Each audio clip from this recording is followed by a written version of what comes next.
Buenas tardes, alumnos. Vamos a comenzar con el desarrollo de la clase teórica del día de la fecha. Ingresamos a la última etapa del proceso de la auditoría, referida a las tareas finales de la auditoría, conclusiones y emisión del informe. Específicamente en la clase de hoy vamos a centrarnos en las tareas que hacen a la finalización del trabajo de campo de la auditoría en las instalaciones del cliente, la elaboración de las conclusiones y la recopilación de los elementos de juicio finales previos a la emisión del informe de auditoría. Estas tareas finales del auditor conllevan la realización de 5 pasos: la revisión de los hechos posteriores, la evaluación de la condición de empresa en marcha, la evaluación de errores y del alcance del trabajo de la auditoría, la revisión de la exposición de los estados contables y la solicitud de la carta de representación de la dirección.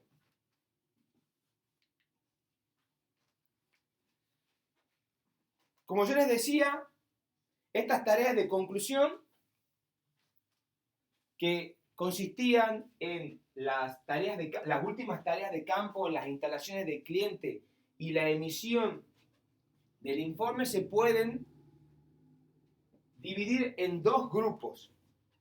Un grupo conformado por 4 pasos que son los siguientes: revisar los hechos posteriores, evaluar los errores y alcance del trabajo, examinar la exposición de los estados contables y obtener la carta de representación. Y ya fuera de las instalaciones del cliente, 2 últimos pasos: elaborar el memorándum resumen de la auditoría y emitir el informe breve de la auditoría. Estos 2 últimos pasos corresponden a un próximo encuentro o una próxima clase, es decir, que no están contenidas en la temática que vamos a desarrollar en el día de la fecha. Comencemos con la revisión de los hechos posteriores. ¿A qué llamamos hechos posteriores? A sucesos que ocurren desde la fecha de la finalización del ejercicio económico al cual se refieren los estados contables objeto de la auditoría y la fecha de la emisión del informe de auditoría. Es decir, que es el periodo que transcurre desde la fecha de cierre del ejercicio y la fecha de emisión del informe de auditoría. Aproximadamente este periodo puede durar entre 3 y 4 meses.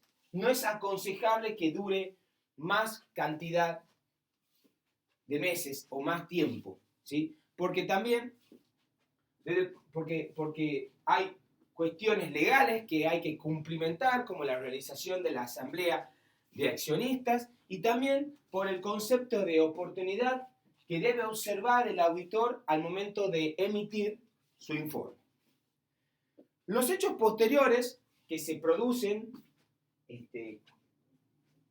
dicho periodo de tiempo pueden ser de 2 tipos: sucesos que proporcionan información adicional respecto de condiciones ya existentes a la fecha de cierre del balance. Es decir, situaciones que pueden reconfirmar o elementos de juicio que pueden facilitar información adicional sobre situaciones que ya existían a la fecha de cierre del balance. Como por ejemplo, producido un determinado accidente de tránsito en forma previa a la fecha de cierre del ejercicio, en el cual se encuentra involucrado un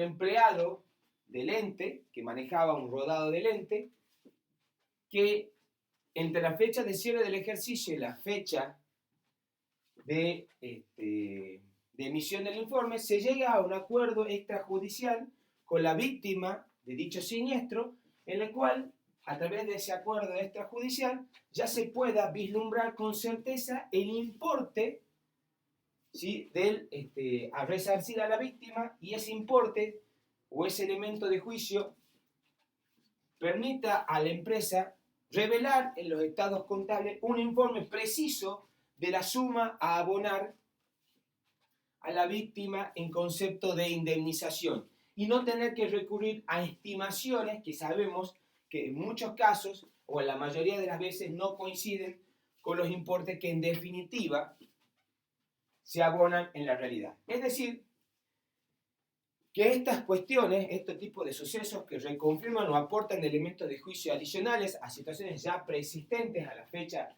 de cierre del ejercicio, generan ajuste o tienen un impacto en las cifras que se revelan en los estados contables objeto de la auditoría. Y después hay sucesos que son indicativos de condiciones que no existían a la fecha del balance. Como por ejemplo, que a la fecha de cierre del ejercicio tenemos la cosecha todavía en pie en el campo y durante los meses de enero y febrero, ¿sí?, que son meses posteriores al cierre del ejercicio, se produce una inundación y esa inundación produce una disminución del rendimiento de la cosecha y esa situación obviamente tiene que ser considerada a los efectos de proyectar la evaluación de esas sementeras de cosecha y si bien esta situación no va a generar un ajuste contable al cierre del ejercicio, pues es un hecho que es posterior al cierre del ejercicio, sí, esta situación debe ser revelada mediante una nota a los estados contables, de manera tal de proporcionar a los usuarios de los mismos información clave que estos deberían tener en cuenta al momento de evaluar la información que los mismos se expone o se proporciona.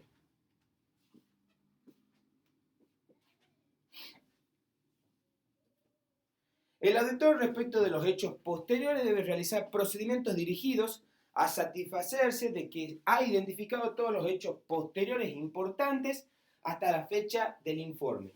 Otro hecho posterior importante es que, por ejemplo, quiebre uno de los clientes más importantes que tiene el ente con posterioridad al cierre del ejercicio, lo cual podría aportar un elemento de juicio clave al momento de, por ejemplo, de estimar el monto de la previsión para deudores incobrables. Eso es un hecho posterior que el auditor siempre debería tener presente al momento de examinar los hechos posteriores al cierre del ejercicio.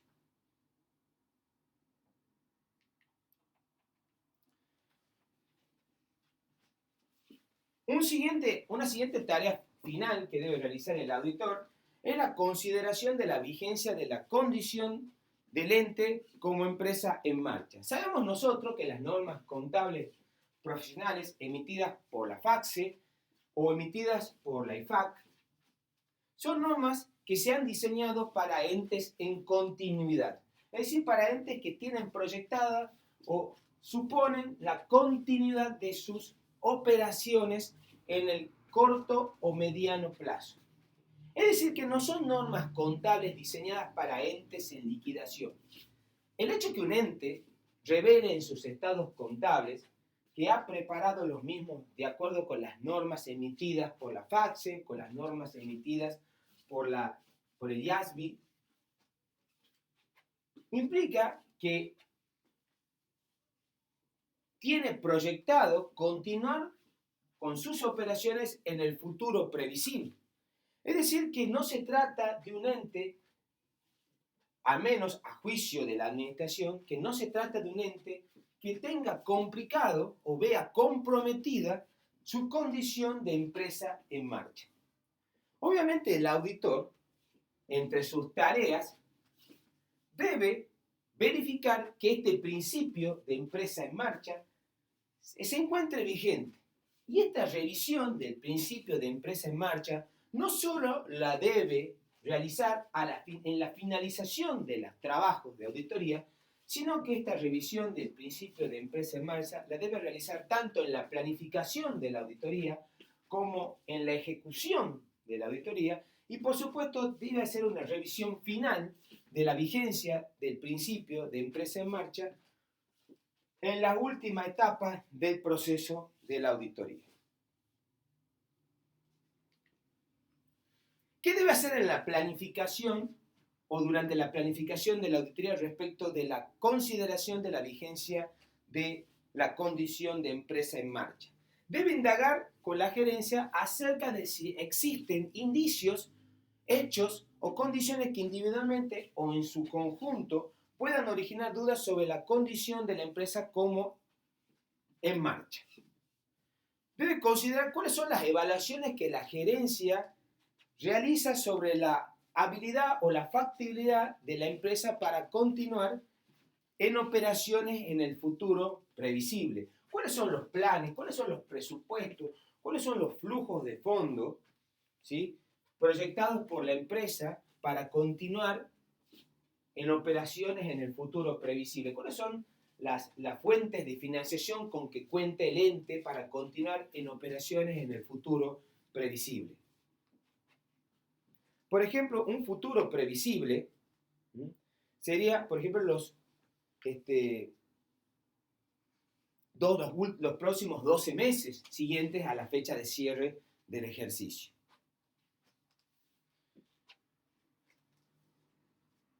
También el auditor en este caso podría pedir presupuestos elaborados por la gerencia en periodos anteriores y ver qué grado de desviaciones tienen dichos presupuestos respecto de las condiciones reales que se han sucedido, para ver el grado de acierto que la dirección tiene habitualmente entre los presupuestos que elabora y las condiciones que se presentan. Obviamente sabemos que en algunos países como el nuestro, presupuestar es prácticamente entrar en una timba, en una lotería, ¿sí? Las condiciones del contexto son muy cambiantes, las situaciones son a veces están muy libradas al azar, pero bueno, hay que ver, el auditor debe también evaluar esas situaciones y la revisión de la condición de empresa en marcha, también en países como en la Argentina, muchas veces en empresas que producen o dependen de productos importados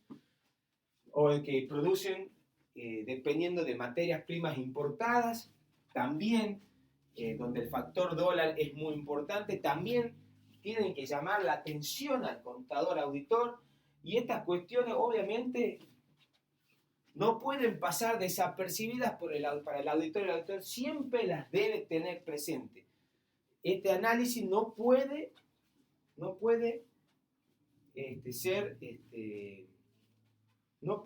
permanecer o no puede ser soslayado por el auditor durante la realización de su trabajo de auditoría.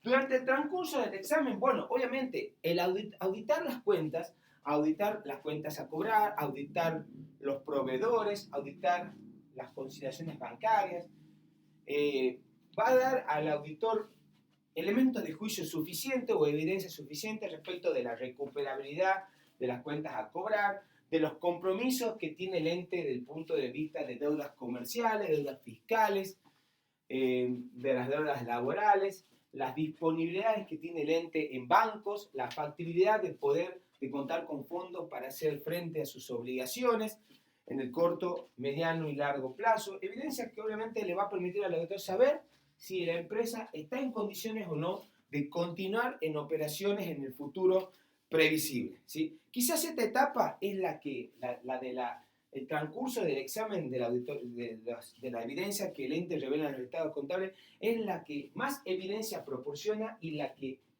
evidencia que se proporciona respecto del principio de empresa en marcha es la de más fácil obtención por parte del auditor. Y a la finalización de la auditoría, bueno, hay que reconfirmar la conclusión sobre esta cuestión mediante nuevas indagaciones y la solicitud de la carta de representaciones de la dirección que veremos más adelante. ¿Qué tiene que hacer el auditor si se identifican hechos o condiciones que pueden generar dudas sobre la capacidad del ente para continuar como empresa en marcha? Bueno, debe analizar la evaluación hecha por la dirección de la entidad. Tiene que evaluar, por ejemplo, cuáles son los planes de la dirección para afrontar esta situación y ver la factibilidad de la aplicación de dichos planes de acuerdo a las circunstancias. En su caso debe evaluar los pronósticos de flujos de fondos diseñados por la empresa.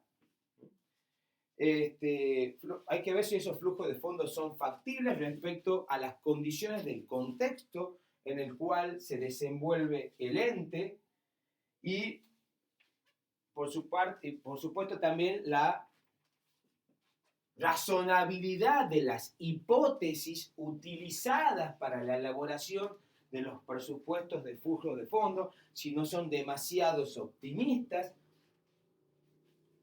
o crean o fantasean sobre situaciones que son muy difíciles que se den en la práctica en virtud del contexto en el cual el ente se desenvuelve, en virtud de la marcha de los negocios en los últimos años, que hagan pensar al auditor que es muy difícil que la situación actual del ente se revierta.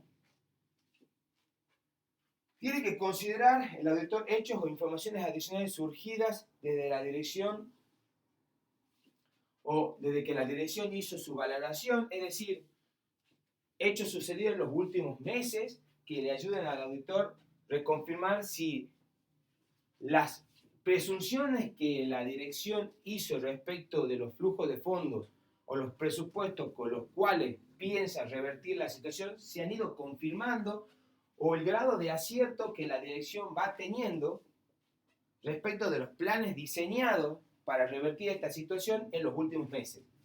¿Sí? Un plan diseñado hace 2 o 3 meses ya se va ejecutando. Hay que ver si ese plan se va cumpliendo y en qué medida, si hay alguna posibilidad de que este plan tenga éxito en función de lo que ha ido sucediendo en los últimos meses. Como yo les decía, hay que solicitar una representación escrita de la dirección o una carta de manifestaciones. Y bueno, y en función de todo este elemento tiene que concluir sobre si existe una incertidumbre material relacionada con hechos o condiciones que individualmente o conjuntamente puedan generar dudas significativas sobre la capacidad de la entidad para continuar como empresa en marcha. Obviamente que esto de la empresa, de la condición o la vigencia del principio de empresa en marcha, tiene un impacto decisivo en el tipo de opinión que el auditor va a emitir en su informe de auditoría. Sobre todo por el hecho de que, como dijimos, las normas contables emitidas por la FACSE, emitidas por la IFAC, depende si se trate de entes que sean de interés público, que aplican NIF, o entes que no cotizan en bolsa, que aplican normas contables profesionales argentinas, ¿sí? Son normas emitidas para entes en continuidad, es decir, para entes que no ven comprometida su continuidad de operaciones en el futuro previsible, lo que equivale a decir que no sean entes en liquidación. El hecho que el ente ponga o revele en notas que utiliza dichas bases para la preparación de sus estados contables hace que el auditor, en caso que la información cuantitativa que se revela en los estados contables no sea coherente con la información descriptiva que se expone en notas, deba incluir o deba revelar esa inconsistencia mediante una opinión modificada en su informe de auditoría. Ahora, podría pasar que la empresa tiene o existe alguna incertidumbre respecto a la vigencia de, de la hipótesis de empresa en marcha y que la empresa, existiendo esta hipótesis o esta incertidumbre respecto de la hipótesis de empresa en marcha, decide revelarlo adecuadamente en los estados contables. Entonces, ¿qué podría pasar en esta situación? El auditor determinará si los estados contables describen adecuadamente los hechos o condiciones y los planes de la dirección para afrontarlos. Y revelan claramente que existe incertidumbre material sobre la capacidad de la entidad para continuar como empresa en marcha. En este caso a mí se me viene mucho a la cabeza el caso de muchas empresas pequeñas que presentan estados contables con patrimonio neto negativo, que se produce muchas veces cuando el activo es inferior al pasivo. Uno no puede presentar un estado contable en esas condiciones en el Consejo Profesional de Ciencias Económicas para su certificación sin incluir una nota donde explique claramente qué piensa hacer el ente para revertir esta situación.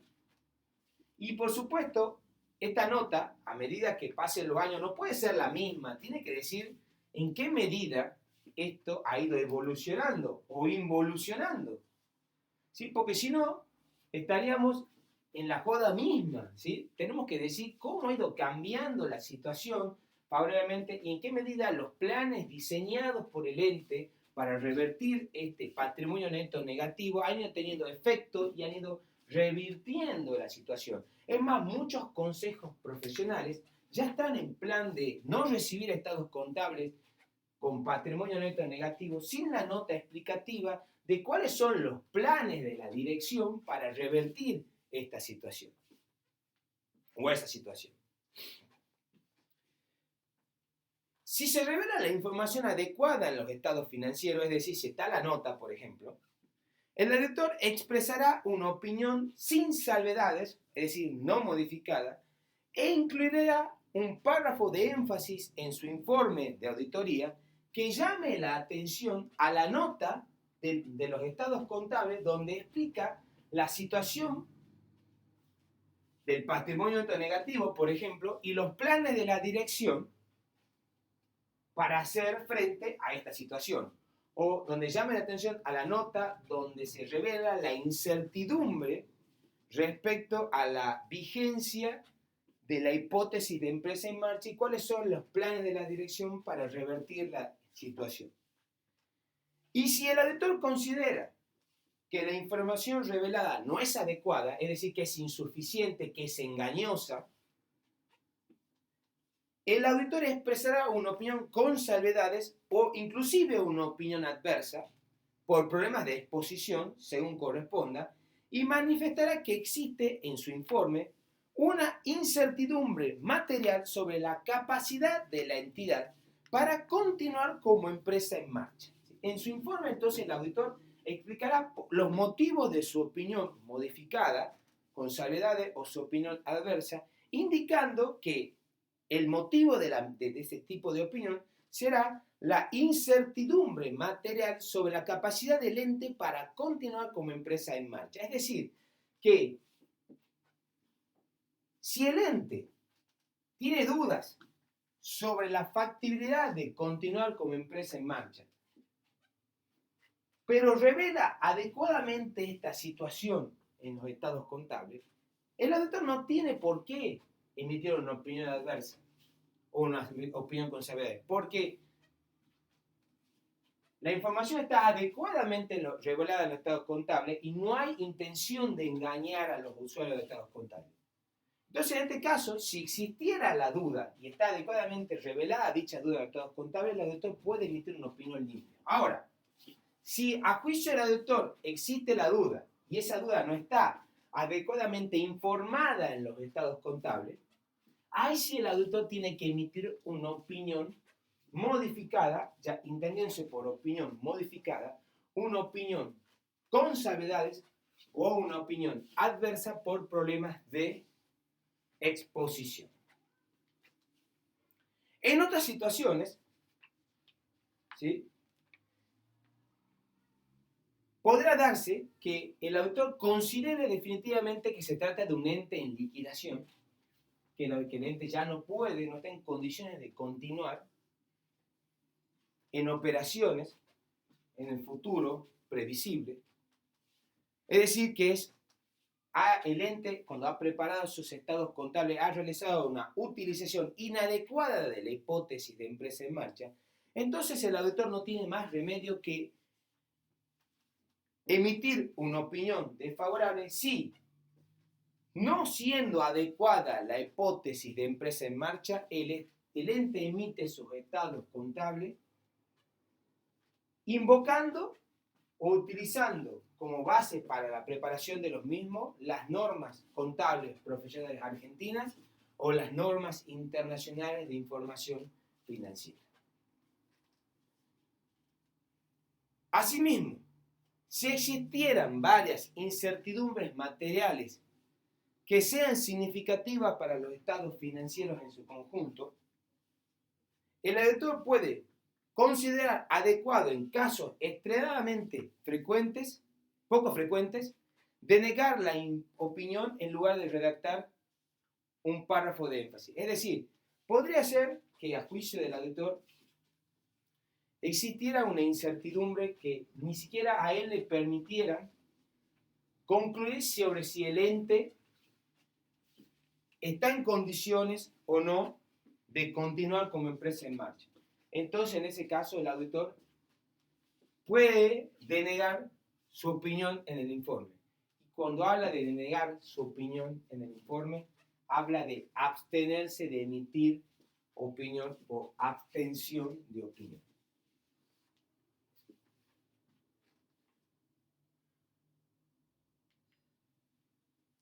Bien.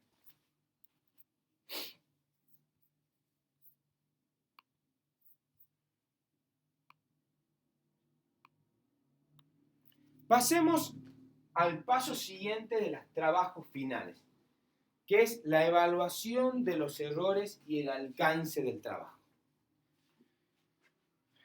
Bueno, una vez que el auditor ya ha recopilado toda la evidencia o elementos de juicio necesarios o que tenía planificado recopilar a través de los procedimientos de auditoría que ha diseñado, ya sea procedimientos de evaluación de riesgo, pruebas de controles y pruebas sustantivas, con todos estos elementos de juicio, ¿sí?, que ha recopilado, bueno, tiene que proceder a formarse una opinión sobre los estados contables. Pero, previamente, el auditor debe concluir si el alcance de la auditoría o del trabajo realizado es suficiente o fue suficiente.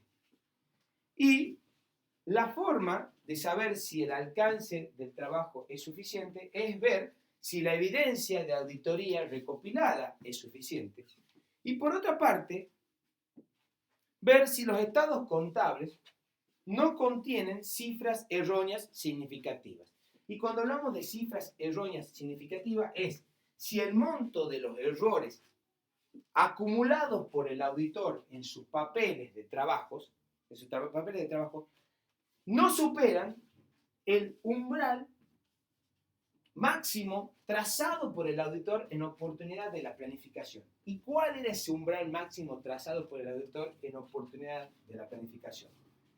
El nivel o el monto de importancia relativa planeada. ¿Y cuáles son el monto máximo o el total de errores, que el auditor debe cotejar con el monto de importancia relativa planeada? El total de errores que el auditor debe cotejar con el monto de importancia relativa planeada es el que surge de sus papeles de trabajo. Y son tanto los errores conocidos como los errores probables. ¿cuáles eran los errores conocidos? Los errores conocidos correspondían a los errores detectados de los elementos revisados porque habían sido seleccionados como parte de las muestras. ¿Y cuáles eran los errores probables? Eran los errores proyectados a la porción de la población no revisada porque no había sido seleccionada como parte de la muestra, en base a los errores detectados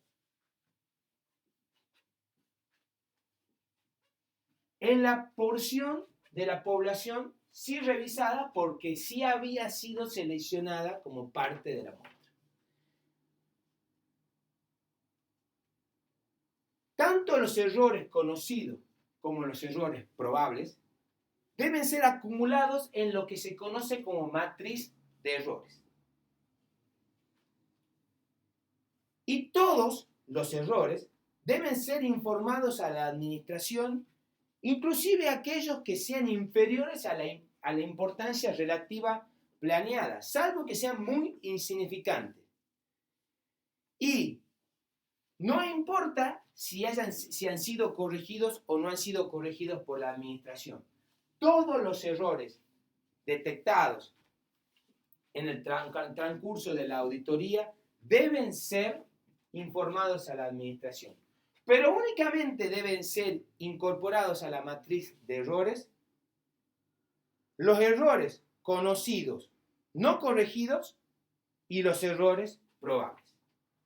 Únicamente deben ser incorporados a la matriz de errores los errores conocidos, no corregidos, y los errores probables. A la administración le informa todos los errores, hayan sido corregidos o no corregidos. Pero a la matriz solamente van los errores conocidos, no corregidos, y los errores probables.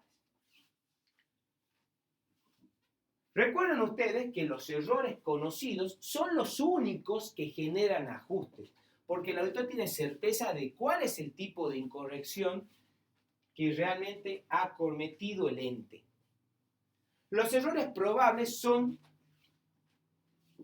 únicamente proyecciones que el auditor hace, ¿sí?, o inferencias que el auditor hace de errores que tendría la porción no revisada de la población en base a los errores detectados en la porción sí revisada de la población. ¿Se acuerdan qué eran los errores probables? Bueno, errores proyectados atribuibles a la parte de la población no seleccionada en la muestra, errores estimados detectados mediante procedimientos analíticos sustantivos y diferencias en las estimaciones contables de la gerencia que a juicio del auditor no son razonables. Cuando nosotros vimos los procedimientos sustantivos, vimos que había de dos tipos. Pruebas de detalle, las cuales se hacían mediante muestras, ¿sí?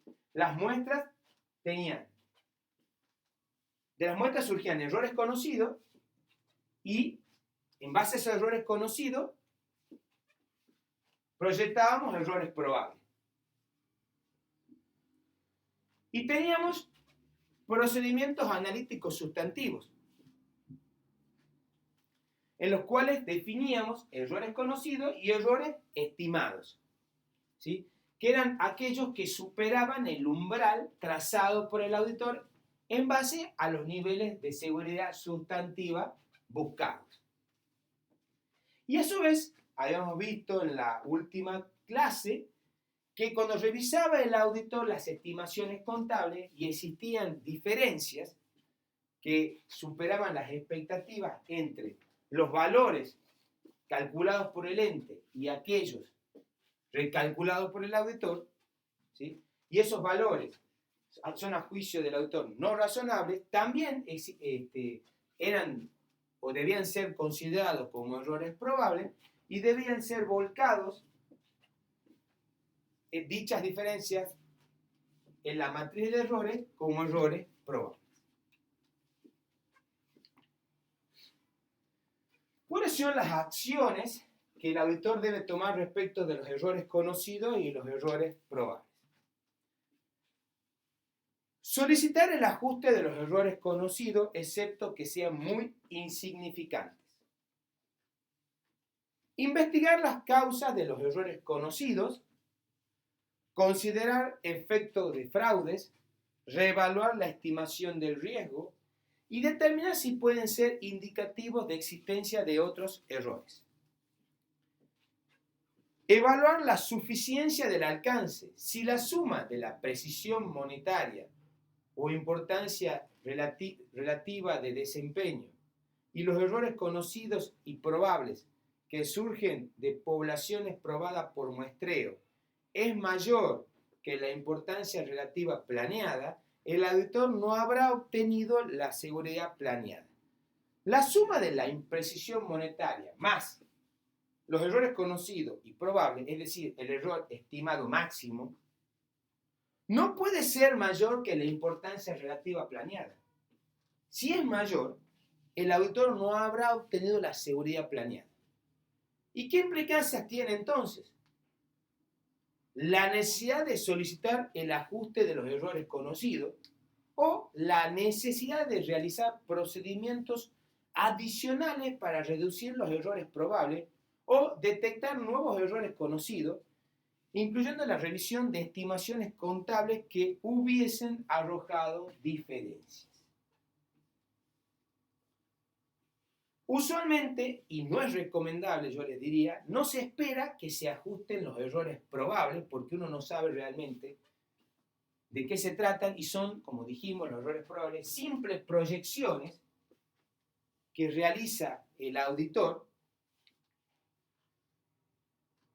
atribuibles a la partida de la población no seleccionada en la muestra en base a los errores detectados en las partidas sí seleccionadas en la muestra.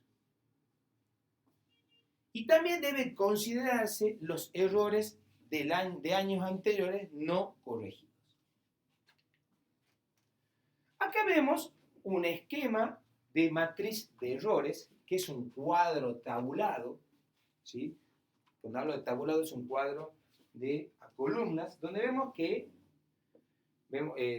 punto sería las situaciones detectadas, que vemos que hay tres secciones, una destinada a los errores conocidos, otra destinada a los errores probables y otra destinada a los efectos acumulados de errores de años anteriores. Después tenemos una columna para los errores que impactan en el activo, otra para las columnas de los errores que impactan en el pasivo, otra para las columnas de errores que impactan en el patrimonio neto, egresos, ingresos y la utilidad antes de imputar las ganancias, que son los ingresos menos los egresos. Sabemos nosotros que los activos se debitan, los aumentos de activo se debitan, las disminuciones se acreditan, los aumentos de pasivo se acreditan, sus disminuciones se debitan, los aumentos de patrimonio neto se acreditan, sus disminuciones se debitan, los egresos se debitan, las reversiones de los egresos se acreditan, los ingresos se acreditan, las reversiones de los ingresos se debitan. Con esos sentidos y con esos signos se maneja la matriz. Y vamos a ver un ejemplo. Hay un caso práctico que es el que vamos a ver ahora de matriz de errores de la auditoría. Al término de su auditoría, usted encontró los siguientes errores. 1. La compañía había registrado 3 ventas en exceso de los montos realmente facturados por 2.400 pesos. Ese error de registro proyectado al universo de facturas emitidas en el ejercicio, aplicando las fórmulas del monto monetario acumulado, arroja un error probable proyectado de 9.600 pesos. Bien, tenemos error conocido 2.400 pesos, error probable proyectado 9.600 pesos. Quiere decir que 2.400 pesos es error conocido y error probable proyectado 9.600 pesos. Quiere decir que hay 7.200 pesos de error probable, de manera tal que el error conocido de 2.400 y el error probable de 7.200 me dé el error probable proyectado de las ventas de 9.600 pesos. Hay un problema acá de sobrevaluación, de evaluación en exceso de las ventas. 2.400 es error conocido y 7.200 es error proyectado. Entonces van ambos montos a un lugar distinto de la matriz. Y eso es lo que vamos a ver. 1. Ventas registradas en exceso. El asiento sería ventas a clientes. Por lo tanto, ventas se estaría debitando. Entonces lo ponemos sumando en ingresos y se estaría acreditando la cuenta cliente, por lo tanto lo ponemos restando en activo a los 2.400. Y el error probable, que es atribuible a la porción de la facturación no revisada, porque no ha sido seleccionada en la muestra, 7.200 lo ponemos en ingresos, ajustando los ingresos, y 7.200 negativo, ajustando el activo. ¿Sí? Que ese sería el ajuste estimado que habría que realizar por las partidas, por el error atribuible a las partidas no seleccionadas en la muestra.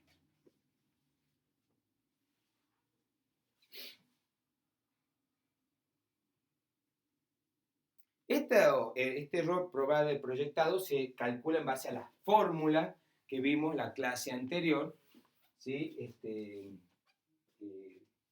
El J multiplicado por el OP sub I menos el UP sub I más los errores de las partidas del estrato superior menos los ajustes del cliente. ¿Se acuerdan eso? Bien.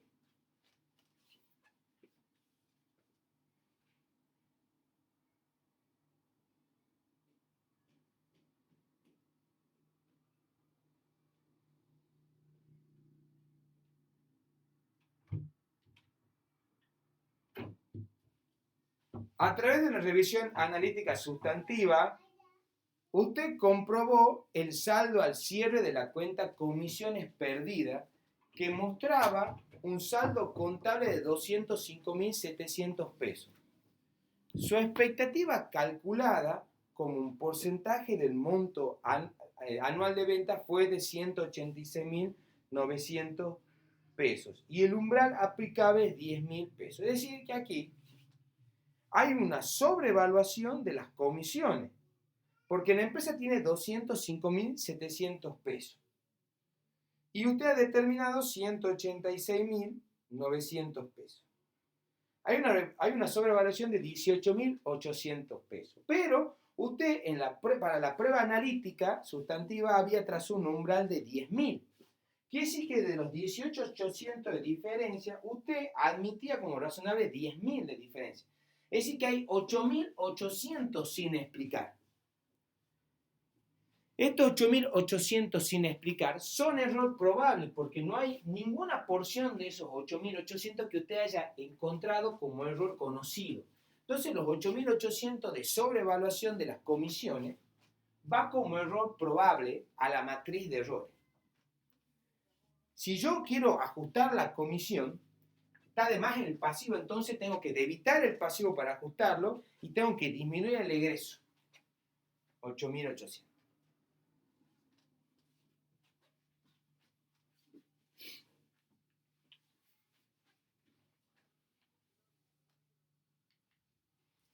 A través del test de pasivos omitidos, usted observó que la compañía no había provisionado al cierre gasto de luz y teléfono devengados en el ejercicio bajo examen por 3.400 pesos. Está faltando un pasivo, hay pasivos subvaluados. Por lo tanto, es muy fácil, esto es un error, esto es un pasivo o un error conocido, va a la primera parte de la matriz, tenemos que devengar el pasivo, entonces por ende tenemos que acreditarlo, 3.400 pesos restando, y debitar el egreso por 3.400 pesos.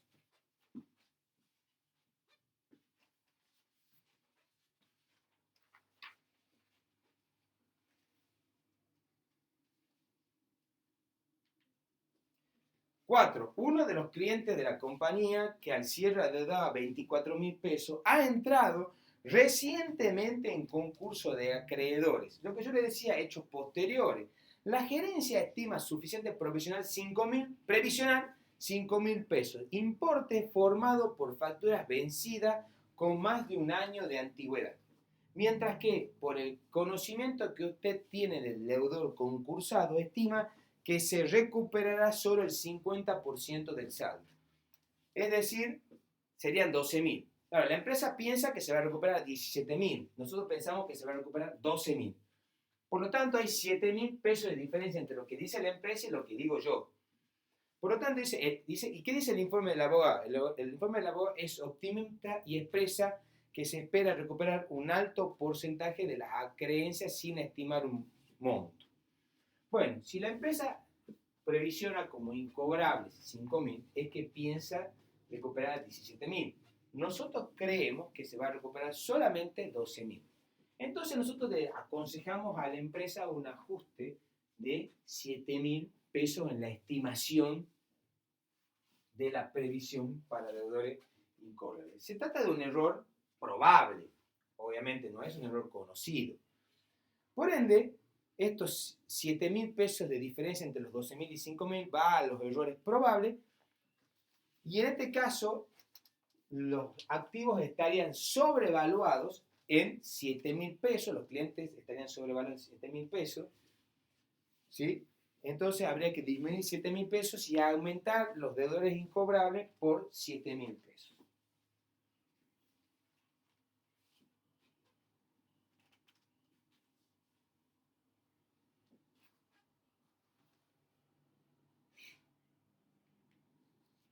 Al revisar las amortizaciones de bienes de uso, usted detectó un error de cálculo que llevó a un exceso de las amortizaciones contabilizadas en el ejercicio por 86.000 pesos. Claro, acá hay un registro en exceso de las amortizaciones y por ende los bienes de uso están subvaluados en 86.000 pesos porque se han amortizado de más en este ejercicio. Y por ende, nosotros es un error conocido, entonces tenemos que ajustar los bienes de uso en 86.000 pesos más y disminuir los egresos por amortizaciones en 86.000 pesos.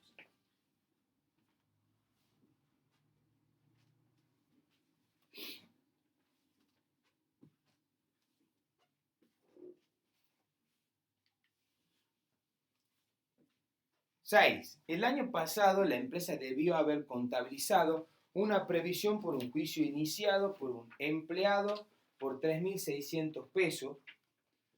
Dado que el importe no era material, no registró el ajuste. Durante el presente ejercicio, la empresa llegó a un acuerdo con el ex empleado, incurriendo en un costo de 3.600 pesos. Bueno, estamos ante el típico caso que la empresa reconoce como egreso de este año una situación devengada del año anterior. Estamos ante la presencia de un área, ¿sí? La empresa cometió el error de registrar un egreso del año anterior como egreso de este año. Entonces, en este caso, lo que tenemos que hacer es ajustar el egreso de este año y mandarlo a área.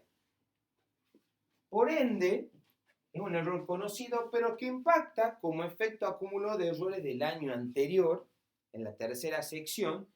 Por lo tanto, hay que disminuir el egreso de este año en 3.600 pesos y mandarlo al patrimonio neto como área por 3.600 pesos. Como vemos ahí, ya tenemos una acumulación de errores, ¿sí? De manera tal que los errores conocidos me dan un ajuste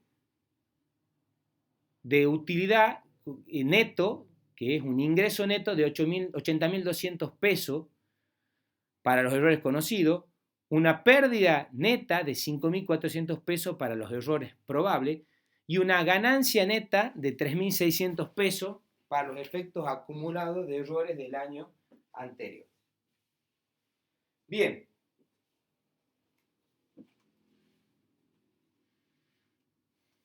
¿Qué hacemos con todos estos errores? Clasificados en 3 grupos: errores conocidos, errores probables y efecto acumulado de los errores del año anterior. Me dice, se pide, confeccione una matriz de errores distinguiendo entre errores conocidos, probables y del año anterior, de ejercicio anterior. Señale qué tipo de opinión debería emitir el auditor si no se corrigen las situaciones comentadas más hacia arriba, considerando una importancia relativa planeada del 60% y una precisión monetaria, importancia relativa de desempeño, equivalente al 50% de esta última. Bueno, recuerden ustedes que los errores conocidos más los errores probables más el efecto acumulado de los errores del año anterior, que en definitiva son errores, se suman a la precisión monetaria, que es el 50% en este caso de la importancia relativa planeada, 30.000 pesos, y los errores, que en este caso serían 78.400 pesos, si tienen el signo negativo ahí, porque por la acreditación que tienen, por el debe y el haber, se toman en valor absoluto. Los estados contables tienen un desvío en valor absoluto de 78.400 pesos entre las partidas que tendrían que acreditarse y las partidas que tendrían que debitarse. Pero el desvío en valor absoluto es 78.400 pesos. Bien, entonces, sumando los 30.000 de la precisión monetaria, tenemos un desvío de los estados contables de 108.400 pesos. Y el auditor había tolerado como máximo un desvío de 60.000 pesos. Acuérdense ustedes que la precisión monetaria es justamente el error no atribuible al muestreo, sino es el error que hace al riesgo de detección, el error máximo tolerable por el auditor, digamos, en la planificación de su trabajo de auditoría, ¿sí? El que se permitiría él no haber encontrado en el desarrollo del trabajo de auditoría. De manera tal que si él desarrolla el trabajo de auditoría y no encuentra ningún error, asume que los estados contables están sesgados por un importe equivalente al monto de la precisión monetaria. Es decir que aquí, como el error estimado máximo, 108.400 pesos, es mayor que la importancia relativa planeada, entonces no se cumple el objetivo de la prueba. Si la empresa dice yo no toco nada, el auditor no puede emitir una opinión limpia, tiene que emitir una opinión con salvedades, por problemas de evaluación. ¿Sí? Porque los estados contables tienen un desvío superior a la importancia relativa planeada. ¿Cómo podemos solucionar esto?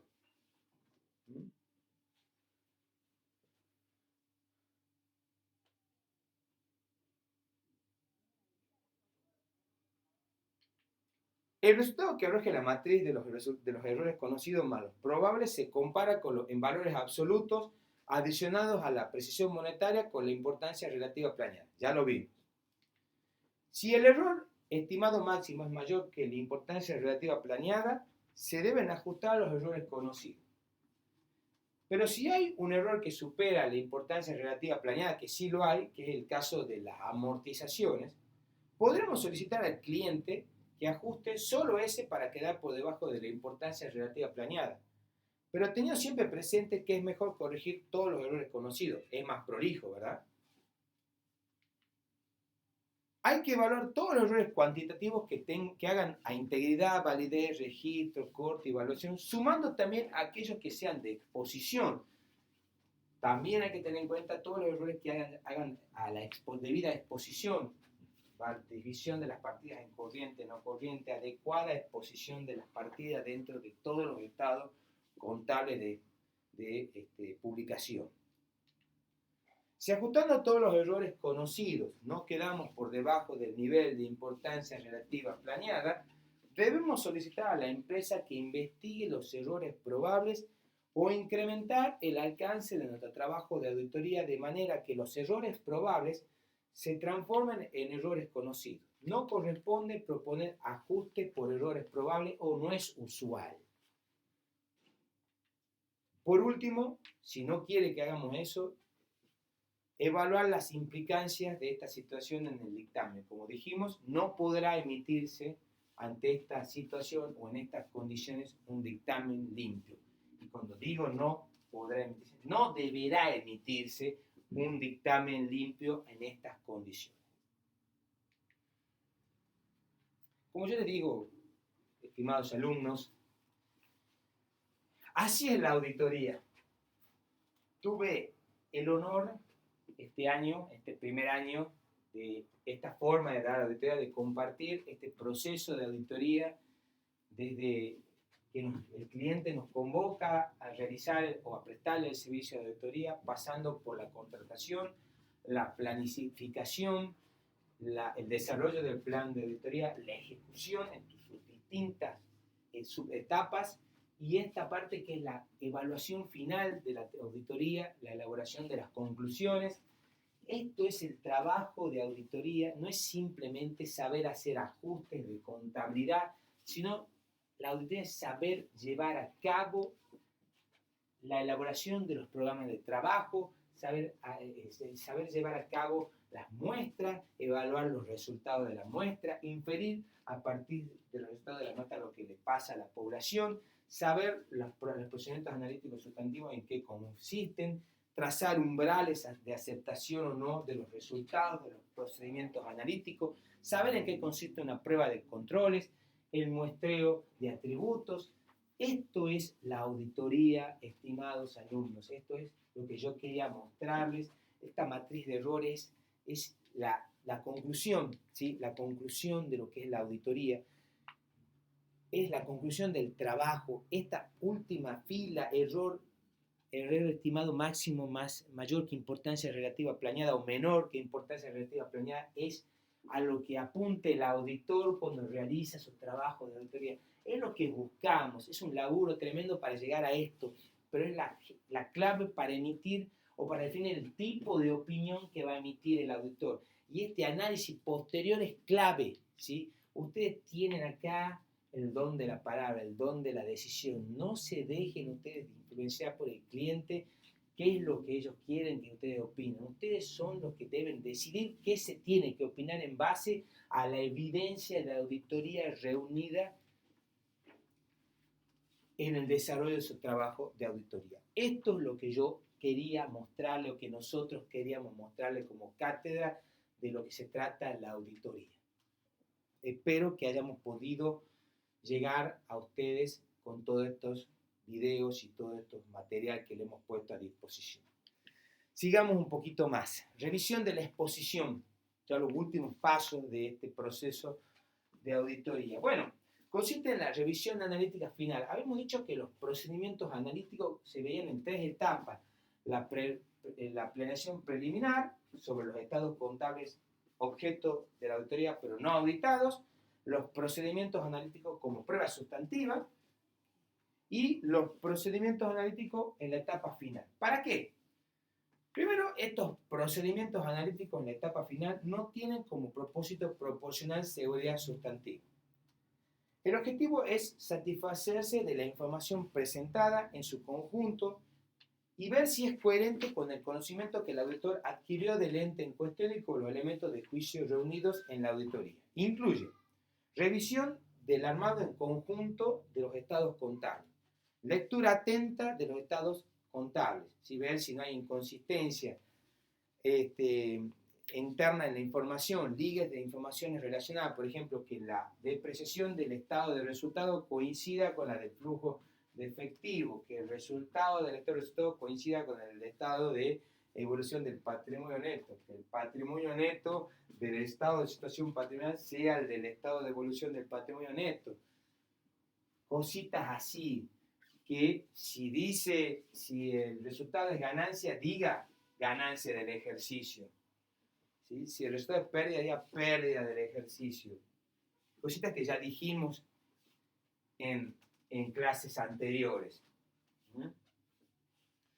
Verificación de los cálculos matemáticos, sumar con la calculadora que dé lo que dice la columna, análisis de la integridad, que esté toda la información, evaluación de la adecuación y suficiencia de las notas, leer las notas, que no queden cosas de años anteriores, que no tienen relación con la información de este año. Evaluación final del informe, ¿sí? Ver que las cifras que se revelan en el informe o la información que se expone en el informe del auditor coincida con la del estado, los estados contables.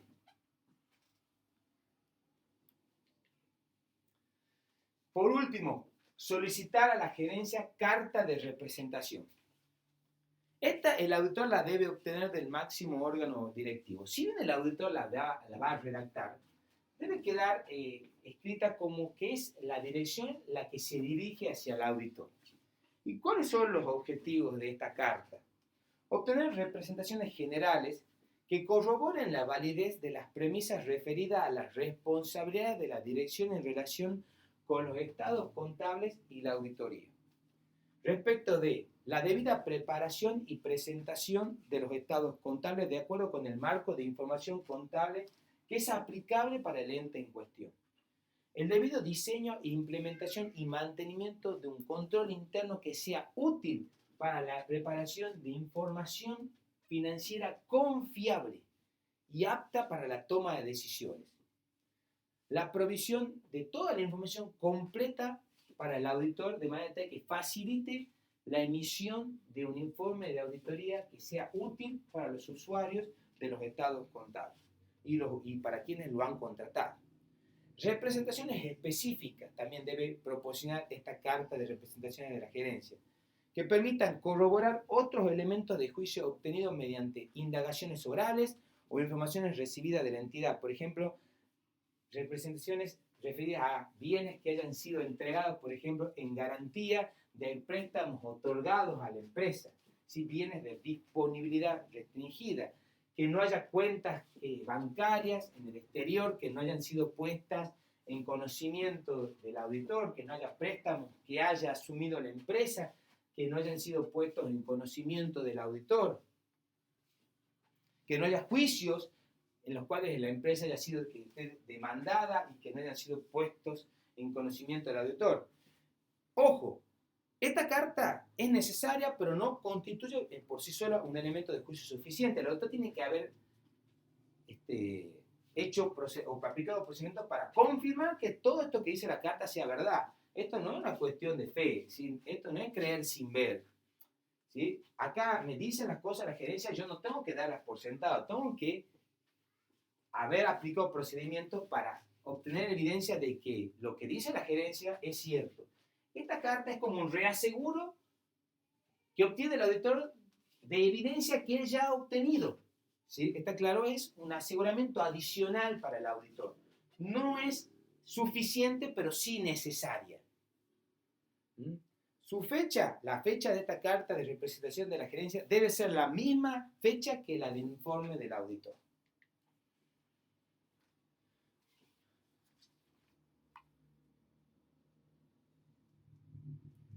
Ciertas circunstancias pueden originar dudas sobre la confiabilidad de las representaciones y requerir procedimientos de auditoría adicionales, como por ejemplo, incongruencia con otros elementos de juicio obtenidos por el auditor, identificación de circunstancias que ponen en duda la integridad de la dirección. O sea, hablamos de integridad, me refiero a su condición personal, ¿sí? Si se trata de personas que son éticas. Si se concluye que las representaciones escritas no son confiables, esto puede llevar a que el auditor se abstenga de emitir opinión.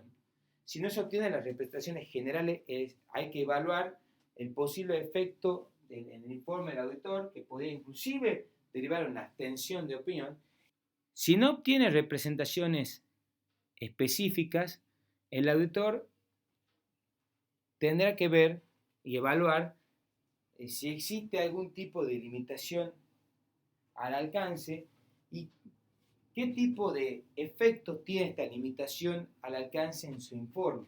Y cuando hablamos de efectos, me refiero a la posibilidad de tener que emitir algún tipo de opinión modificada,